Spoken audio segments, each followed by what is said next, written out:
Allez, on commence avant cette saloperie. Attends, j'ai pas de... Non, oui. trop tard, les gens sont déjà en train d'écouter, c'est fini, on est en condition. Aïe, vas-y, j'ouvre mon document Word. Et oui, 4 décembre 95, 4 décembre 2019, épisode numéro 14 de la Monday Night War. Je suis d'une humeur absolument exécrable, ça fait 45 minutes de nouveau que je suis en train de resetuper tous ces setups de merde qui se réinitialisent chaque semaine, je ne sais pas par quel miracle. En tout Tout cas, va bien se passer. Oui. On va avoir du catch. Oui, mais j'ai pas le temps, moi. J'ai pas le temps de perdre 45 minutes par jour. Alors, Nitro moyen, Raw ennuyant. Raw, Richmond, Virginia, 4500, 2,6, 5 millions. Je lis juste mes notes. Ouais, vas-y. Bon, non, Raw 2,6 millions, Nitro 2,4, ça fait 5 millions de téléspectateurs en cumulé, ce qui fait que c'est, je crois que la deuxième fois depuis le début de la Monday Night War qu'on a 5 millions. Et ça va être intéressant, on l'avait déjà dit la semaine dernière, de voir comment ça évolue en termes d'audience cumulée dans la planète catch, quoi. Ouais. Alors le début du Raw commence avec un clip de Sid, enfin le clip de la rivalité entre Sid et Jannetty, sur une superbe musique avec des super promos de, comment il s'appelle, Sid. J'adorais comment il chuchotait comme ça. Oui, il est très menaçant quand il chuchote. Je vais te casser la gueule. Par contre, Jannetty est vraiment très ridicule. oui, Jannetty qui essaye de jouer au bad boy, là, c'est terrible. Ensuite, on a des commentaires plutôt alarmants sur la situation actuelle du Heartbreak Kid. Aïe. Ouais, moi, je croise les doigts, moi. C'est vrai ? Ah oui. Par rapport à quoi ? Bah, par rapport à son éventuel retour. On sait pas, hein. C'est peut-être la fin de sa carrière. Peut-être. Bah ouais. Alors ensuite, on a un match assez étonnant entre Sparkplug Holly, Bob Holly. L'étincelle. Oui, Sparky Plug. L'étincelle. Et le British Bulldog. Donc c'est un peu une plateforme pour de nouveau légitimer un peu plus le British Bulldog en tant que challenger au titre de Brett qu'il va affronter au prochain In Your House. Sauf que c'est pas fait. Par rapport à ce match ? Ah bah non, ouais, il laisse beaucoup de trucs à Holly, quoi. Oui, c'est vrai. Ouais. Mais bon, Holly, c'est pas non plus un jobber, donc si c'est pas un jobber, faut pas non plus faire un squash, tu vois. C'est toujours délicat, comme dirait l'autre. Ouais, non, mais au début du match, là, franchement, t'as l'impression que c'est Holly qu'on essaye de mettre en avant, là. C'est complètement inversé. Oui, mais bon, il y a quand même la formidable souplesse avec maintien en chandelle qui fait que... Oui, ça toujours. Mais c'est vrai que oui, à un moment donné, Vince parle d'upset tout le temps, et moi, quand j'étais devant, je me dis, putain, mais ils vont vraiment faire gagner Bob Holly, quoi. Il parle d'upset environ 8 fois dans le match. Oui. Ouais. Jerry Lawler nous dit qu'il veut passer le Noël chez les Hart. Ouais. Qui, selon lui, ont plus de 1500 membres dans la famille. Ils sont tous catcheurs, tous élevés dans le donjon. Ouais. Brett, c'est quoi ? C'est 12 frères et sœurs ou 11 frères et sœurs ? Oh, je sais pas. Je me rappelle de Keith. Je l'aimais bien, Keith. Ouais, donc c'est une victoire, c'est pas un squash, mais c'est quand même une victoire relativement rapide. Et je dirais que finalement, moi j'ai trouvé que c'était assez bien pour montrer la supériorité du Bulldog sans vraiment reléguer Bob Holly au rang de jobber non plus, quoi. Ouais, le seul mec qui a... Ouais, ils ont marqué la supériorité seule de Jim Cornette, là. À un moment donné, il y avait Bob Holly, là, qui porte une simple clé de bras de babyface, sans aucun problème, et Cornette, à l'extérieur du ring, hurle à l'arbitre, il lui tire les cheveux. Surtout que le Bulldog n'en a pas, quoi. Mais oui, c'est double blague. Interview de Bob Backlund par Jerry Lawler. Ouais. Donc la semaine prochaine, on aura en fait Bob Backlund contre Bret Hart, mais pas pour le titre. Ouais, ça va être bien. Et quand on annonce à Monsieur Backlund que c'est pas pour le titre, il commence à péter les plombs. C'est très divertissant quand Bob Backlund pète les plombs. Oui, mais alors moi, franchement, j'étais presque mal à l'aise quand même. C'était... Ouais, je sais pas. Bah, il hurle et il parle un mot sur deux dans le micro, quoi. Donc oui, on comprend pas tout. Bah, même Jerry Lawler a du mal à le supporter, même Vince demande à ce qu'on lui coupe le micro, donc ça apporte aussi un peu une sorte de pointe de réalité, quoi, au truc. Mais voilà. Oui, on verra encore Bob dans cet épisode. Oui, quelle chance. Fatou, l'homme qui fait la différence contre le Brooklyn Brawler. L'homme qui se bagarre. Oui, à Brooklyn uniquement. Oui. Squash remporté par Fatou avec un splash de la 3e corde. Oui, match qui n'apporte rien. Par contre, il y a des petites graines qui sont déjà semées, je ne sais pas si tu as fait attention, par Jerry Lawler, qui fait beaucoup de références au football américain. Ah bah écoute, moi je te donne rendez-vous le 1er janvier pour que tu nous expliques ce que moi j'ai pas compris en regardant le Raw Ball. Ah oui, non mais là ils mettent vraiment les graines pour le Raw Ball qui arrivera bientôt, et ouais, ils parlent de football américain assez souvent dans le show pour hyper un peu le truc. Ouais. On revoit Bob Backlund ensuite. Et oui, qu'est-ce qu'il fait ? Qu'est-ce qu'il fait ? C'est une question ou c'est une... Oh, je sais pas, c'est une question à laquelle je vais répondre. En fait, il fait un cross-face chicken wing sur l'ingé son qui lui a coupé le son il y a 5 minutes. Mérité. Oui. Que vont dire les syndicats, moi je dis. Bah écoute, hein. Ensuite, on a notre pote Doc Hendrix avec le Slam Jam du In Your House qui nous annonce qu'il y aura un Diesel contre Owen Hart. Ouais, c'est Diesel qui répond au challenge d'Owen. Oui. Le sponsor, je crois que c'est la première fois qu'on le voit ce sponsor depuis le début de la Monday Night War. Les émissions, enfin Raw est présenté par Burger King. Oui, et Twix. Ouais, mais Twix, bon, on aime bien quoi. Ah, Burger King on n'aime pas ? Non, bon, ça va. Ah, moi j'aime pas trop. À part alors je sais pas ce que vous avez en France, mais chez nous, j'aime bien c'est Deluxe Chicken Chirkemel, comment dire, escalope de poulet quoi. D'accord. Moi j'aime pas leur sandwich à la viande en tout cas, parce qu'ils ont un espèce de goût de viande, et ils ont pas un goût de sandwich global comme par exemple les burgers du McDo, tu vois. Ouais, écoute, moi j'aime bien voir l'arrivée de Burger King en France, ça nous permet de changer un petit peu, c'est un peu la AEW du burger.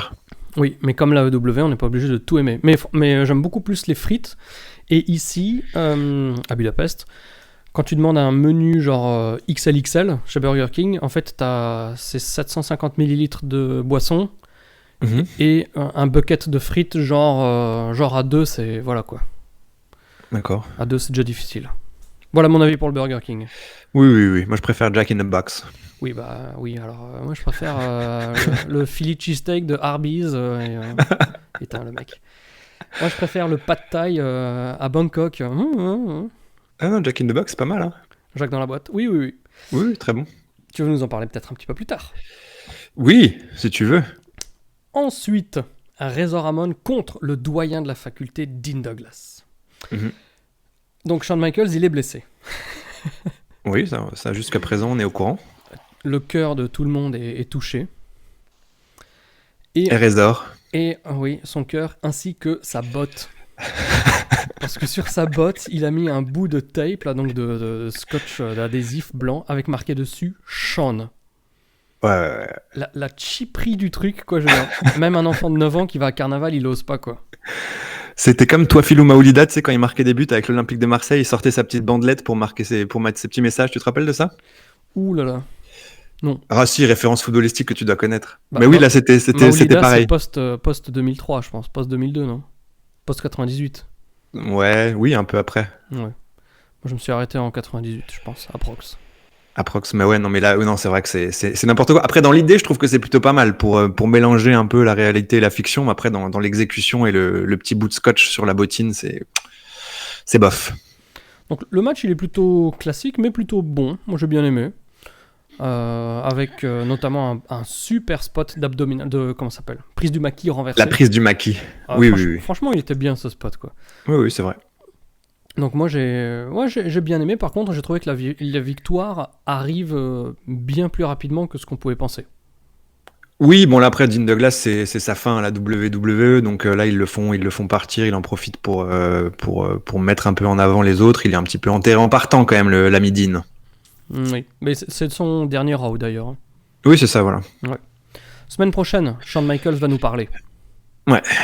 Pour la première fois depuis sa chute. Depuis l'incident. Vivement la semaine prochaine. Ouais. Alors ensuite, oh là là. Alors en parlant de vivement. Oui, en parlant de vivement. Vivement, lundi. Tu regardais cette série pourrie avec Bernard Menez ? Écoute, ça me dit quelque chose, mais je crois que je regardais pas. Ouais, jolie poupée. Alors, interview de Brother Love avec Mabel. Ouais. Donc Mabel dit qu'il lui manque Mo. Oui. Ouais, en fait, on s'en branle de cette interview. Il porte la chaîne Urne. The Churn. Le Churn. Bon, en fait, Mabel dans l'interview, il dit beaucoup de trucs qui n'ont pas de sens, Mabel, quand même, dans cette interview. Rien, quoi. En grosso modo, ils veulent builder son match cercueil contre l'Undertaker qui va arriver à In Your House. Et ensuite, il y a justement un cercueil qui arrive aux abords du ring. Mabel dit que ça va être le premier à mettre l'Undertaker dans un cercueil. Premier après Yokozuna. Oui, c'est ça, mec, c'était l'année dernière, quoi. C'était pas il y a 20 ans, c'était l'année dernière. Oui, mais techniquement, au Rumble 94, Yokozuna, il avait été aidé de toute une clique, donc... Oui, il y avait même Adam Bomb. Oui, je l'aimais bien. Oui, mais il avait été aidé, mais il avait quand même fini dans le cercueil, quoi. Oui, donc... Bref. Mo a customisé le cercueil, en compagnie de Mabel, on nous dit. J'ai bien aimé le niveau de... Comment dirais-je ? Intricacy. Dis-nous-le en français. Hein d'intrinsèquement. C'est quoi? Comment tu traduis intricacy? Je sais pas, de précision. Ouais, vas-y, je ne vois pas où tu vas en venir. Dis-moi. La minutie du customisage, c'est que les mecs ils ont juste fait 2 pauvres graffitis sur le sigle d'Undertaker et ils ont écrit King. Oui. Et Rest in Peace aussi. Et Mom, Man on a Mission. Ah voilà, oui. Là, ce qui est drôle, c'est que c'est quand même vendu comme étant une surprise, c'est-à-dire que Mo, il arrive, il est cagoulé, et quand il enlève sa cagoule, il n'y a pas un bruit, quoi. Tout le monde s'en fout. Oui, c'est chiant, quoi. C'est très chiant, ça sert pas à grand-chose. Ensuite, main event, Sid contre Marty Jannetty. Oui. Donc pendant l'entrée de Sid, on a le VRP qui est de retour et qui nous vend des cartons répliques de catcheurs. Ouais. Et comme d'hab, en fait, je me demande pourquoi est-ce qu'ils font l'intervention du VRP pendant l'entrée des mecs. Alors, je sais les pas cartons sont taillés, ils font 2m15, 7 pieds. Hein. Ouais, il faut... L'Amérique, c'est le pays de la démesure, hein, comme on dit. Ouais, c'est ça, franchement. Des gros cartons. Hein. Ouais. Alors, il faudrait que tu ailles, pour rigoler, après l'émission sur YouTube et autres, et que tu cherches le thème de Marty Jannetty. Parce que les premières notes, c'est exactement la musique des entrechats. D'accord. Écoute, j'ai même pas besoin d'y aller, je rigole déjà. La musique des entrechats... putain, alors oui, écoute, j'ai hâte d'aller voir ça. Ouais. Donc, honnêtement, quand j'ai commencé ce match, il était pas tard non plus, mais peut-être 22h, un truc comme ça, je commençais un peu à piquer du nez. Parce que c'était un mauvais Raw quand même. Ouais, non, franchement, il n'y a pas grand-chose d'intéressant. Ouais. Bon, s'il défonce Marty Jannetty, notamment avec une close line, putain. Ouais, non, mais il le tue à plusieurs moments. Moi, Sid, c'est quand même un de mes mecs préférés du catch à ce moment-là. Ouais. Et d'ailleurs, ce qui était très étonnant, c'est que donc il le défonce avec cette énorme close line, et 30 secondes après, il l'a refait, et l'autre fait de nouveau le même bump de taré. Oui, il vrille sur lui-même, là. Mais 2 fois à 30 secondes, donc t'as tué ton spot, quoi, en fait. Oui, ça n'a pas le même impact la deuxième fois. Il y a quand même des smarts au premier rang qui sont vachement pour Sid. J'ai trouvé que c'était cool. C'était le highlight du match. Oui, et puis même de manière générale, la foule est relativement chaude quand même, parce que malgré nos colibés face à Marty Jannetty, la foule est quand même très très derrière lui, jusqu'à ce que malheureusement le 1-2-3 Kid arrive pour le frapper. L'arbitre ne voit rien. Razor Ramon arrive pour rééquilibrer un petit peu la balance. On est d'accord ? Oui, tout à fait, oui, c'est son copain. Ok. Ça se poursuit, voilà. Et ensuite, quand le Razor et Kid arrivent dans le ring, la cloche sonne. Ouais. Voilà. Mais ils ont rien fait, je veux dire, ils se battent entre eux, comment dire, comment on dit ? Ils transfugent, non ? Ils interfèrent pas vraiment dans le match, quoi. Ils se battent entre eux, après ils se cassent dans le public, c'est vrai que ça... Oui, voilà, ils traversent juste le ring parce que c'est un peu la course à la course folle. Ensuite, ils vont courir jusque dans la foule, machin truc. Mais en tant que tel, ils n'ont aucune incidence, ils n'interfèrent pas du tout sur le match, quoi. Pourtant, une fois de plus, c'est un DQ. Et là, je crois que dans les semaines à venir, il y a encore un autre truc. Enfin, la WCW, les mecs ils font pas de DQ alors qu'il y a un match. Et à la WWE, on fait des DQ alors qu'il n'y a pas d'intervention. Enfin, c'est... Je sais pas trop à quoi ils réfléchissaient les mecs à l'époque.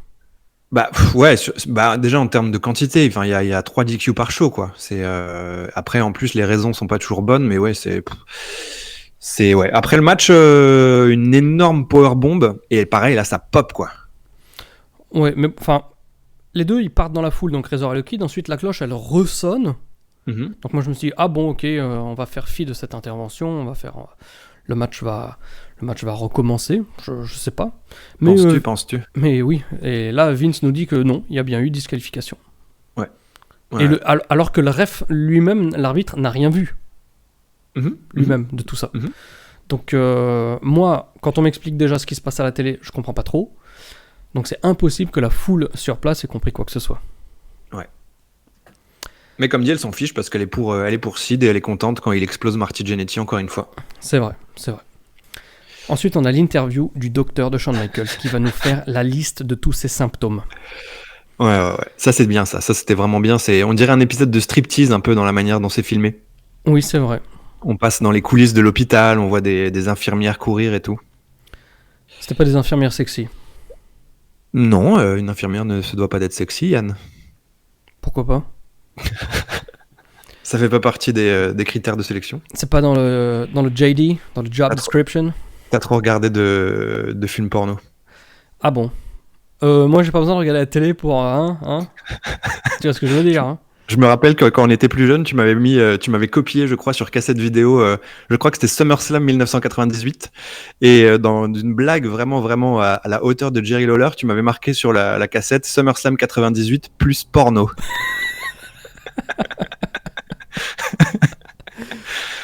Comme ça, je me tapais la honte quand elle était dans mes étagères et que ma maman venait m'aider à ranger ma chambre, tu vois. Je pense que c'était l'idée derrière la blague. Donc oui, vu la liste des symptômes, la conclusion est sans appel. Le style de Shawn Michaels a beaucoup trop d'impact. Ouais. Et le problème, c'est qu'il ne fait pas de progrès. Et on ne sait pas s'il va revenir. C'est pas très encourageant, ouais, non, franchement. Alors, c'était il y a quand même 2 semaines. Hein. C'est vrai. Alors que, et puis là, de nouveau, l'hôpital qui se fout de la charité, Vince nous rappelle bien que dans une situation comme celle-là, quand il y a un traumatisme crânien, il faut vraiment être sûr à 100% pour que le catcheur puisse réintégrer le ring, alors que je pense que tout au long de l'année, la moitié du roster catchait avec une commotion qui datait d'il y a moins d'une semaine, quoi. Ouais, c'est vrai que c'est hyper bizarre là, de finir le show parce que ça dure, ce petit segment qui est pas petit, du coup, dure au moins 5 minutes quand même. On finit Raw avec 5 minutes d'un mec qu'on connaît pas qui nous parle en gros plan, quoi. Oui, mais on le connaît un peu par procuration, tu vois. On le porte dans notre cœur déjà, c'est le médecin de Shawn Michaels. Ouais. Mais vas-y, continue. Oui, après, ça c'était fabuleux. T'as un clip genre Les Feux de l'amour. Ouais. Qui, grosso modo, nous dit que nous ne sommes pas invincibles, car une superstar, c'est comme nous. Elle a mal. Oui, exactement. Ce ne sont pas des super-héros, ce sont en fait des hommes, Yann. Ouais. Avec une petite musique, alors il y a piano, il y a violon, il y a tout ce que tu voudras. Ah bah c'est le générique Là on avait Marty Jannetty avec les entrechats, là c'est Les Feux de l'amour. Hein. D'ailleurs, tu sauras qu'en 2007, Ohana, mon épouse, ou 2008, elle était en Californie et elle a joué comme figurante dans Young and the Restless, donc le truc anglais le nom anglais des Feux de l'amour. Mais genre on peut voir ça, on peut trouver ça ? Faudra que je lui demande l'épisode. Ah oui, mais voilà. Et sinon, elle a aussi été prise au milieu d'une fusillade dans un parking. Ça, c'est le genre de truc à la Ohana, complètement. Elle faisait du babysitting et puis elle voulait prendre un petit shortcut. Et puis, elle est donc dans un parking, genre le parking du printemps, tu vois, à l'époque, à Strasbourg. Ouais. Et puis d'un coup, il y a une bagnole qui s'arrête. Et elle n'était pas complètement au milieu non plus. Mais genre, des mecs, ils sortent avec des flingues. Et puis, ils marchent de manière décidée jusqu'à l'autre bout du parking où il y avait d'autres mecs qui avaient l'air très décidés. Voilà. Oh là là. Et alors, elle est... elle a pris Elle a pris une balle. Non. non, elle a pris comment ça s'appelle, les escaliers de sortie, machin truc. Mais il y a eu du gunshot, quoi. Oh, dis donc. Voilà. Los Angeles, hein, franchement, c'est pas... C'est plus ce que c'était. Ah, putain.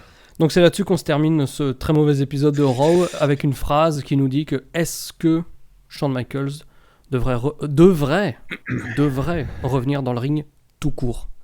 Tu vois, même si un jour peut-être il est guéri, est-ce qu'il doit revenir ? Telle est la question. En tout cas, la dernière image, c'est Shawn Michaels qui est dos dans l'allée et qui franchit le rideau. Ça nous laisse vraiment songeur. Et ce Raw, ouais, comme tu dis, c'est vraiment pas très bon.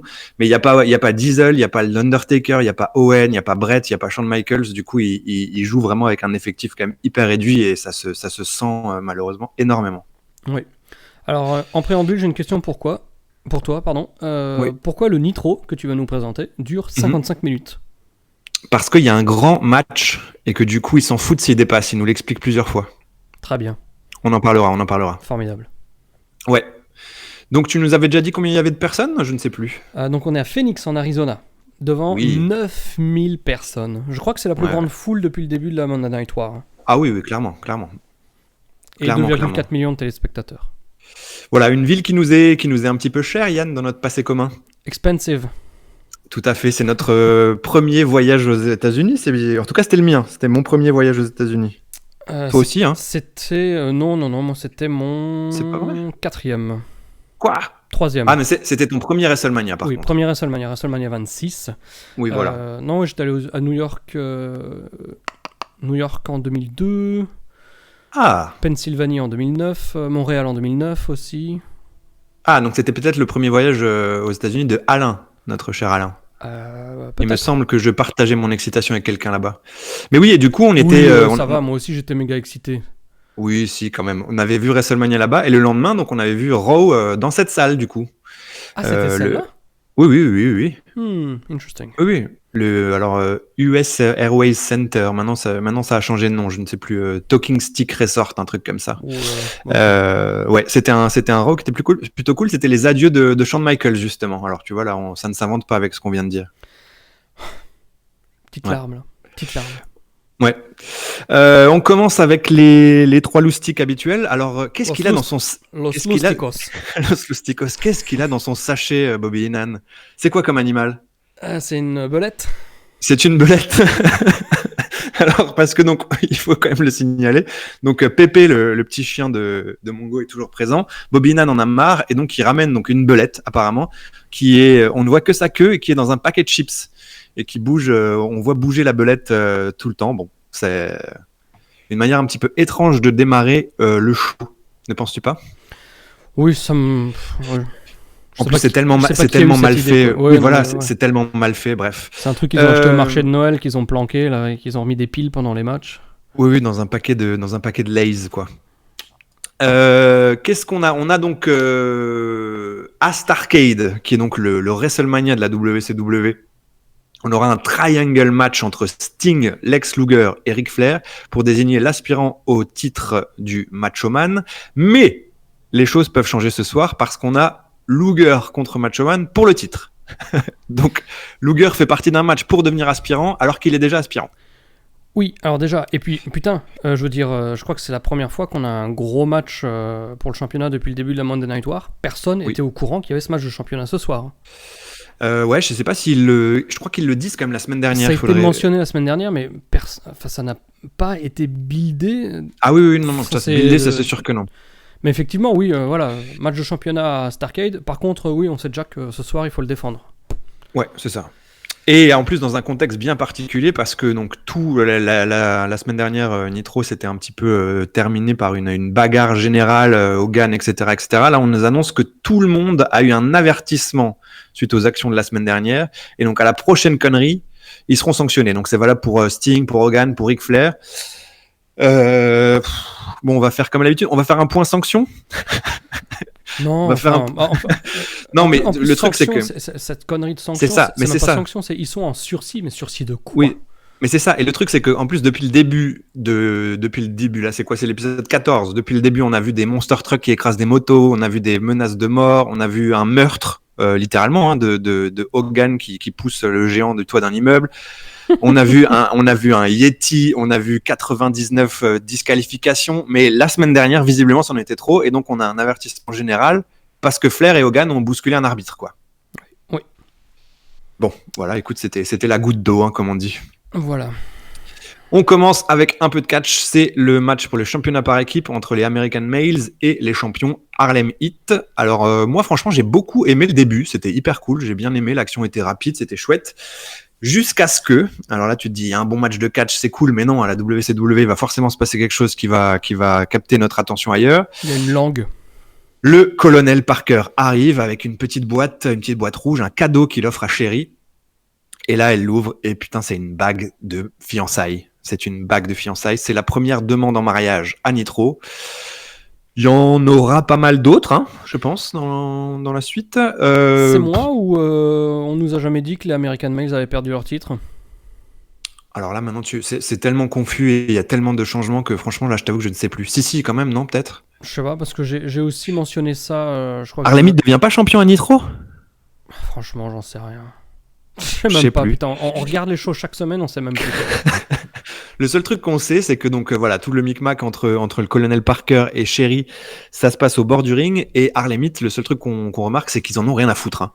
Elle accepte, elle met la bague, ils acceptent donc de se marier, ils partent ensemble et les Harlem Heat ne tournent même pas la tête, quoi. Il se roule une pelle, tu as oublié. Ils se roulent une pelle, les Harlem Heat s'en foutent complètement. Ben moi je suis là pour casser de la gueule dans le ring, je suis pas là pour regarder la manager Bah là, rouler des pelles. il y a quand même la manager qui se casse, quoi. Écoute, grand bien lui fasse, hein, elle nous saoulait de toute façon. Ils en ont rien à foutre. On revient un petit peu au match. Alors moi, j'ai vibré pour ce petit moment parce que Booker T s'embrouille avec un mec dans la foule. Alors pour toi, c'est personne, mais pour moi, c'est AC Green, grosse pop parce que c'est une star de la NBA, un mec 3 fois champion. Tu connaissais AC Green? Absolument pas, mais j'avais bien deviné que c'était pas un pécor lambda, quoi. Ah non, mais au début, franchement, vu comme c'est présenté, vu qu'il n'y a pas son nom ni quoi que ce soit, tu peux penser que c'est vraiment un mec de la foule. En plus, il est pas habillé, enfin, il est dans le public, tu vois, il est vraiment au troisième rang. Non, j'ai quand même capté que c'était un mec, parce que s'il se chauffe avec un gars lambda, ils vont pas faire un gros plan sur le mec, et puis le mec se lève, machin truc, et puis il était sacrément grand, anormalement grand, même pour un ricain. Bah écoute, c'est AC Green qui est donc 3 fois champion NBA avec les Lakers, à l'époque Magic Johnson, tout ça. Assez Et il avait la vert. particularité... Le quoi? Assez vert. Assez vert, tout à fait. Et il avait la particularité d'avoir une longévité dingue. Et je crois qu'il avait le record de matchs consécutifs en NBA à l'époque. Il avait fait plus de... Ça devait dépasser 1000 matchs consécutifs en NBA, sans jamais se blesser, tu vois, sur l'équivalent de 15 ans. Oh bah ça me rappelle le petit de Boston, là, hein, qui avait fait... je sais plus quoi, là, hein, sur le clip Never Forget You. John Cena? Oui, voilà. Bon, ensuite, Lex Luger. Quoi, Lex Luger? Qu'est-ce que tu me parles de Lex Luger, toi? Bah, il y a un truc après avec Lex Luger. Attends, on n'a même pas dit qui a gagné le match. Bon, c'est important, ça. Bah après, bon, alors il y a, comme d'hab, hein, dans les matchs de Harlem Heat, il y a quand même un peu de racisme. On entend quand même des choses assez limites entre Bobby Heenan, Mongo, etc. Avec des trucs du genre, ils sont quand même très puissants ces hommes-là, hein. Tu vois. Donc c'est quand même un petit peu douteux. Oui, le Harlem Heat gagne avec le Harlem Hangover. C'est comme c'est over le move, quoi. Quand Booker T le fait, toute la salle saute sur place, quoi. Ouais. Donc ça, c'est plutôt cool. Ensuite, il y a la pub, puis une interview de Minjin qui interview Sting et Lex Luger. Alors, on poursuit encore cette saga. Là, maintenant, on peut dire que c'est une saga, hein, leur amitié. Je sais plus. Sting dit qu'il va gagner le Triangle match, que Lex Luger, qui a donc un match, va devenir champion. Un match de championnat, va devenir champion ce soir, et que quand ils vont s'affronter inévitablement ensuite, on ne sait pas ce qui pourrait se passer. Et là, Minjin demande à Luger, Do you agree with this prediction? Et il répond quoi? Oui.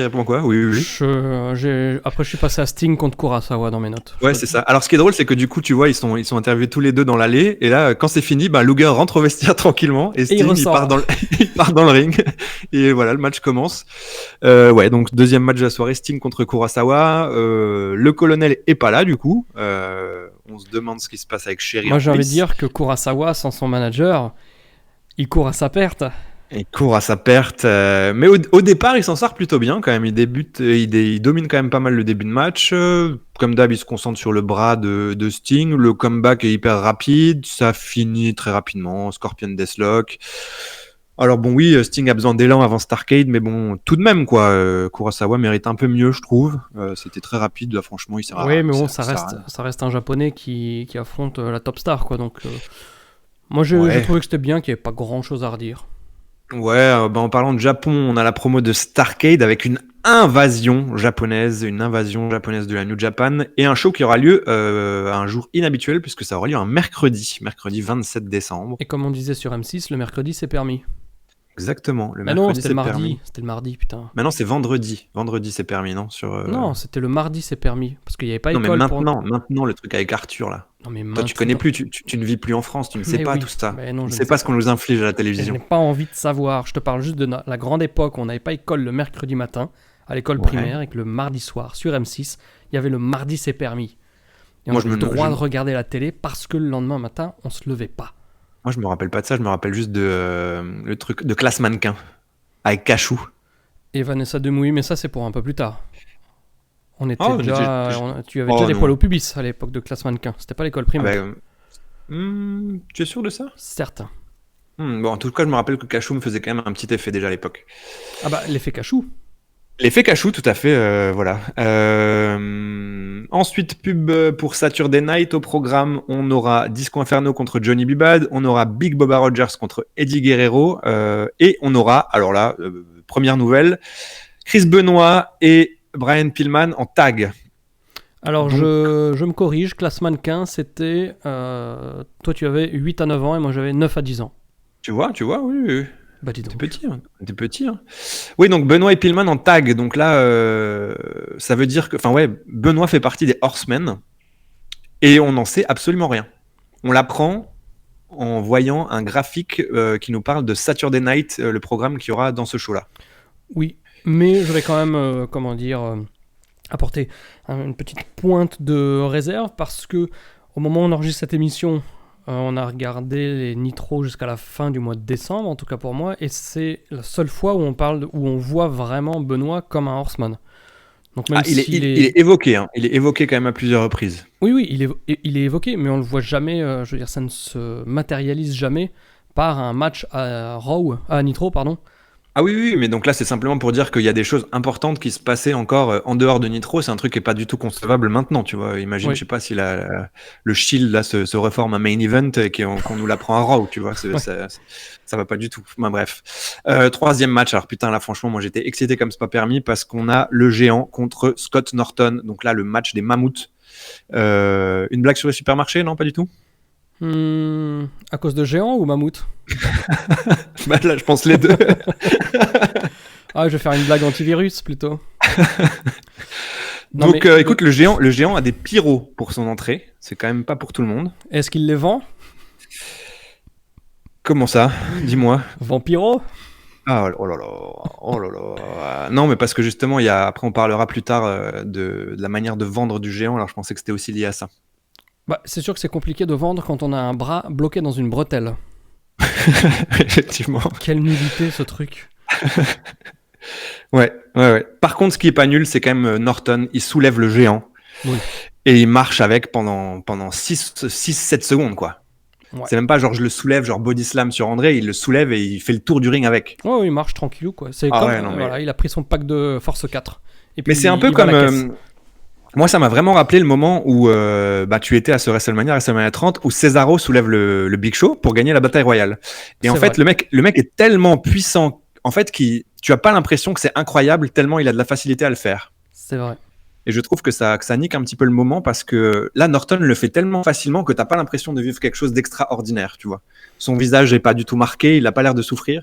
Donc ouais, c'est quelque chose qui est fou, mais ça rend pas exactement comme ça, tu vois. Alors une fois de plus, on va noter que Dave Penzer, l'annonceur, on ne l'entend pas. On l'entend en fond parce qu'on entend qu'il parle au micro pour la salle, mais il n'est pas du tout synchronisé avec le son de l'émission et ça fait vraiment cheap, quoi. Ouais. Pareil pour les musiques, etc., quoi. Ouais, non, c'est vrai que là, en termes audio, ça fait cheap. Bon, qu'est-ce qu'il y a à dire sur ce match? Pas grand-chose. C'était un match de brut qui se finit assez rapidement, chokeslam. Moi, j'ai trouvé que c'était très bien fait. Donc ouais, le géant, il avait la bretelle de son singlet là qui lui a bloqué le bras pendant une bonne minute, sachant que le match fait 2 minutes. Et ça a quand même permis à ce que les deux bonhommes brillent et montrent que... Oui. Voilà, évidemment, ce sont des monstres pour le géant. Et Norton, comme tu l'as dit, a vraiment montré de quoi il était capable. Oui. Ensuite, on enchaîne avec encore une fois Mean Gene qui cette fois-ci est dans le ring et il accueille Ric Flair qui arrive avec Yann. Même toi, tu le connais. Même moi, je le connais. C'est ton domaine. C'est Charles Barkley. Ouais. La superstar. Un de mes joueurs préférés de toute ma vie. Oui, mais moi, tout ce qui est sport, quand même, je vais dire, jusqu'en, je te dis, fin des années 90, je connais. Hein. Moi, d'ailleurs, pour te faire sourire, des fois, je t'envoie des vieilles références. Oui, c'est vrai. Non, mais oui, Charles Barkley, là, quand même, c'est une superstar de la NBA actuelle. C'était le meilleur rebondeur, un des meilleurs rebondeurs de tous les temps. Et puis, c'était vraiment une personnalité de la NBA. C'était quelqu'un qui était hyper populaire. Est-ce que tu te rappelles, justement, toi qui regardais, est-ce que tu te rappelles de sa petite interview aux Jeux Olympiques en 92, un moment complètement légendaire de l'histoire du basket? Absolument pas. Non, parce que tu vois, c'était la Dream Team 92, la première fois qu'aux Jeux Olympiques, il y a les joueurs NBA qui arrivent. Donc oui, c'est l'équipe de rêve, la meilleure équipe de tous les temps. Et leur premier match, c'était contre l'Angola. Et tu avais en conférence de presse Charles Barkley, évidemment, qui était le joueur de basket le plus divertissant et donc celui qu'il fallait avoir en conférence de presse. Et tu as le journaliste qui dit qu'est-ce que tu peux nous dire, Charles, de l'Angola? Et tu vois Charles Barkley qui répond avec un ton absolument monotone, genre j'en ai complètement rien à foutre. Il dit je sais rien du tout sur l'Angola, mais l'Angola est dans la merde. Et après, il s'en va. C'est un grand moment de basketball. Bon, là, il est là. Il vient avec Ric Flair. Il est, mais over comme c'est pas permis. Il joue aux Suns de Phoenix, donc qui les a emmenés en finale en 1993. Il arrive, ouais, comme dit, la foule n'a Dieu que pour lui, mais il brouille un peu tout parce que il se prosterne devant Ric Flair. Il dit qu'il est là avec Ric Flair, même si ça plaît pas à tout le monde. Donc tu vois que les gens ont envie de l'acclamer, mais qui dit des choses avec lesquelles ils sont pas d'accord, tu vois. Donc c'est un moment qui est un petit peu bizarre parce qu'il fait une promo aussi de maxi babyface, mais après il met over Ric Flair. Donc les gens l'adorent, mais le sifflent quand même. Moi j'étais hyper content de voir Charles Barkley, mais bon, en vrai ça sert à rien quoi. Il y a une semi-référence, enfin c'est un peu pop culture, mais c'est sûr que vu que c'est un truc qui va avoir lieu qu'aujourd'hui. Oui, bon, pourquoi pas, ça utilise 5 minutes d'émission, Barkley, voilà. Ouais, mais justement, c'est encore plus court que ça. Ça dure 2-3 minutes. Barkley, pas du tout habitué au format, tourne le dos à la caméra à la moitié du temps. Et puis ça fait pas avancer la story. Les gens sont un petit peu confus. C'est vraiment, oui, pour l'idée d'avoir une star dans le show. Moi, quand j'avais vu, parce que c'est le petit le thumbnail là de l'épisode dans Monday Night Raw, quand j'ai vu Barkley, je me dis ah putain cool, Barkley quoi. Mais en fait là, s'il vient pas, c'est exactement la même chose quoi. Il y a aucune implication majeure. Un petit peu décevant. Par contre, des implications majeures, il y en aura. La même chose. Exactement. Le match pour le titre entre Lex Luger et le Macho Man. Alors franchement, là on va spoiler un petit peu. Au moment où le match débute, il reste 23 minutes de show. Oui. C'est complètement pas normal. Les commentateurs insistent encore sur le fait que Macho Man est blessé, qu'il est blessé au dos, qu'il est blessé au bras, qu'il est vraiment pas dans une bonne posture pour ce match de championnat. On annonce aussi un méga main event pour la semaine prochaine entre Hulk Hogan et Sting contre Flair et Arn Anderson. Ouais. Donc ça va être quand même plutôt cool à suivre. Mais alors il y a un truc dont on nous parle pas dans ce match, c'est que le match de Pythagore là à Starrcade. Ouais. Qu'est-ce qui se passe si Luger gagne ce soir donc ouais, si, mais alors c'est Savage qui le remplace dans le match Pythagore et ensuite. Non, c'est pas ça. Alors le truc c'est que justement Savage c'est le dindon de la farce parce que si Luger est champion, Macho Man n'est pas dans le match triangle. Ça devient un match biangle. Non, ça devient un match triangle mais avec quelqu'un d'autre, avec peut-être je sais plus qui. Sergent Craig Pittman. Oh attention. Oh alors attention parce qu'il y a des choses. Oh là là. Ah là là. Attention. On va faire un point Starrcade plus tard, mais c'est franchement, j'ai vu tous les shows, je ne sais pas ce qui se passe. Je mets toute la bonne volonté du monde, je comprends pas ce show. En plus, les mecs, on va 3 fois dans le show pour Starrcade, je comprends plus rien. On va déjà parler de ce match-là. C'est un long match qui est vraiment bossé comme un main event de pay-per-view. Et c'est là que, comme tu disais, le show dure 55 minutes. Bischoff arrête pas de dire s'il faut que ça dépasse, on dépassera, on n'a rien à foutre, on est sur notre chaîne. Si ça doit dépasser, ça doit dépasser. Donc bon, tu sais très bien que le match va être long. C'est ce que je disais à mon ex. On aime bien l'idée qu'il leur donne un peu de temps, ou quand même beaucoup de temps même, mais le match est quand même très moyen. L'inévitable ref bump arrive. Tu sais ce que j'ai remarqué au niveau du Macho Man dans ce match, c'est qu'il a le même regard que Mark Briscoe. C'est-à-dire vide. Oh, j'irai pas jusque-là. Mark Briscoe a pas beaucoup d'émotions dans son... Du moment qu'il a pas la dentition, tout va bien. Ouais, je trouve que dans son regard, il y a quand même un côté inquiétant, quoi. Je veux dire, ces gens ont le droit de sortir seuls dans la rue, tu vois. Moi, au niveau de l'intensité du regard, il me fait plutôt penser à Jay, moi. Oui, alors d'accord. Bon, après, ils sont frères, hein. Mais quand il y a eu le gros plan sur Macho, moi j'ai cru voir Mark Briscoe plus que Jay. Ah écoute, moi je t'ai dit dans ses yeux, dans ses beaux yeux, je vois plutôt Jay. Donc oui, juste avant l'intervention, il y a Eric Bischoff qui nous parle de l'action extraordinaire de ce match qui effectivement tire un peu en longueur. Et il dit qu'à la WCW, il y a plein d'actions et que chez les autres, le reste, it's just gaga. Genre, à la WWE, il n'y a pas de catch. Alors, cette semaine, effectivement, c'était pas le grand truc, mais revendiquer la qualité du catch de la WCW pendant un Luger Savage en crachant sur la compétition, c'est culotté. C'est culotté. Ouais. Oui, c'est culotté. Culotted. Exactement. Donc on en est quoi au ref bump. Comme d'hab, alors dès qu'il y a ref bump, Macho Man fait sa descente du coude, mais il n'y a pas d'arbitre pour le tomber. Ouais. Alors là, c'est un réflexe. Hein, franchement, c'est dès que ça arrive, il est obligé de monter sur la corde. Pavlovian booking. Exactement. Donc là, l'arbitre est KO. Ric Flair arrive avec un point américain. Il allonge le Macho Man. Il se casse. Il fait un petit peu le mariole dans l'allée, mais devine, Yann. Oh oui. Hulk Hogan. Ça faisait longtemps qu'on n'avait pas vu sa frimousse. Exactement. Alors bon, il faut rappeler quand même que tout le monde est averti. Hein. Tous les gens qui interfèrent dans le match sont avertis. Et on leur a dit, à la prochaine connerie, on ne sait pas trop ce qui va se passer, mais attention, ça va chier. Vous serez plus qu'avertis. Mais où est la ligne de la connerie? Au-delà de quoi? C'est ça. Bref. Tous ces gens sont quand même très avertis et donc du coup ils jouent quand même pas mal avec le feu. Sting arrive aussi. Oui, voilà, tellement que l'arbitre fait sonner la cloche pour l'anniversaire, la 100e DQ de Monday Night Raw, tu vois. Donc là, c'est impossible de prendre des notes sur ces trucs. Alors attends, Hogan, Sting est là ou pas déjà? Non, Sting est pas là. On s'en fout, c'est un bordel sans nom. Sting non, arrive. Mais attends, mais Sting est pas là parce que c'est ça. Hogan s'en prend à Jimmy Hart et Alex Luger, il leur cogne les têtes, il leur fait sonner les cloches. Il veut frapper Luger, donc il le prend par la gorge, il veut frapper Luger. À ce moment-là, t'as Sting qui arrive dans le ring, qui pousse Luger, et c'est lui qui se prend la droite de Hogan. Oui, voilà. Donc là tu te dis, mon Dieu, ça va pas arranger leurs histoires. Hein. Mon Dieu, vivement le 11 décembre. Alors déjà, Hogan, on remarque que la moustache repousse, donc ça servait à rien d'être Black machin, la Black Mamba pendant 3 semaines, il suffisait de laisser la moustache repoussée pour être de nouveau Hogan. Black Mamba, référence basket, ou pas? Non, c'est du rap. Ah d'accord, c'est aussi le surnom de Kobe Bryant. C'était pas Les Blancs ne savent pas danser que chantait Black Mamba là, en 2007? Non, c'était comment il s'appelait lui Non, c'était pas Zeno. Non, attends quoi. Oui, c'était un truc comme ça. Zeno. Vas-y, je cherche. Discute-nous. Ouais. Bon, alors voilà, donc du coup, Hogan pet Sting, là, dans l'acting complètement over the top, il est extraordinaire parce que la gueule qu'il fait quand il casse la gueule à Sting, genre, oh là là là là, putain, là, j'ai fait une grosse connerie. Hogan est vraiment super cool à ce niveau-là. Sting, ça le fait pas trop rire, il le pousse.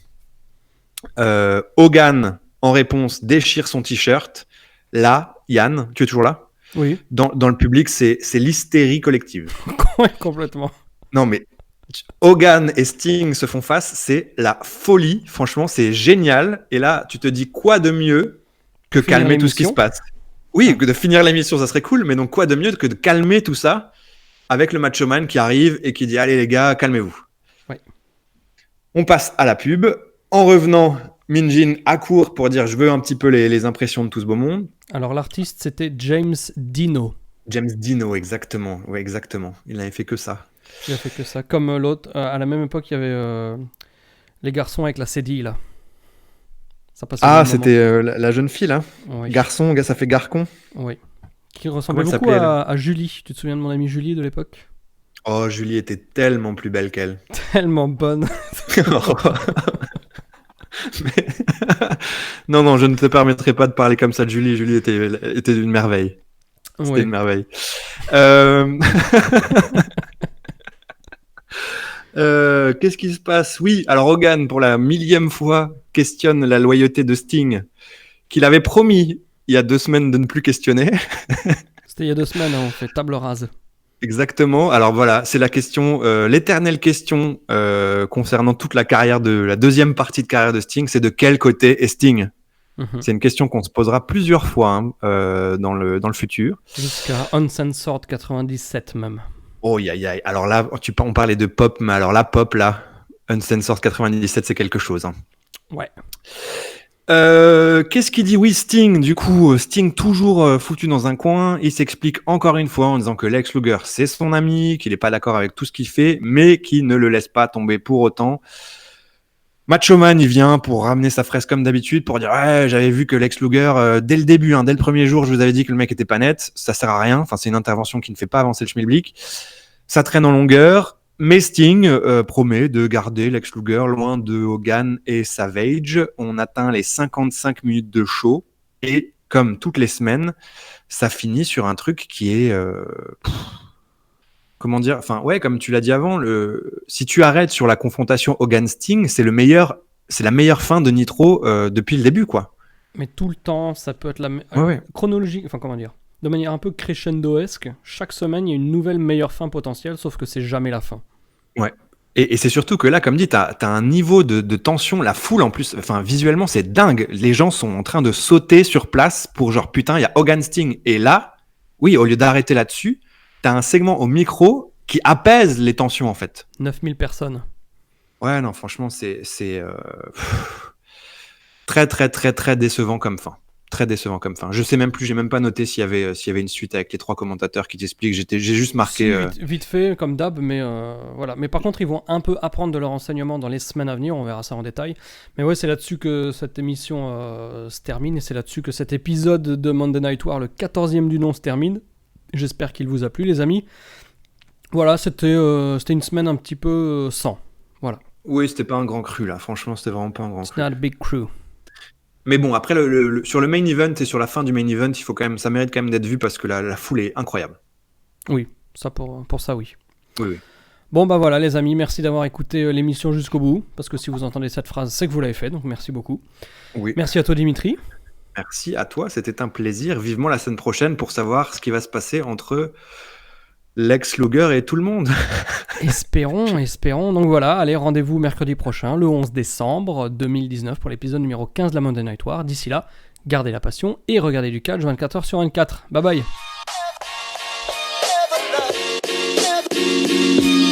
Yeah.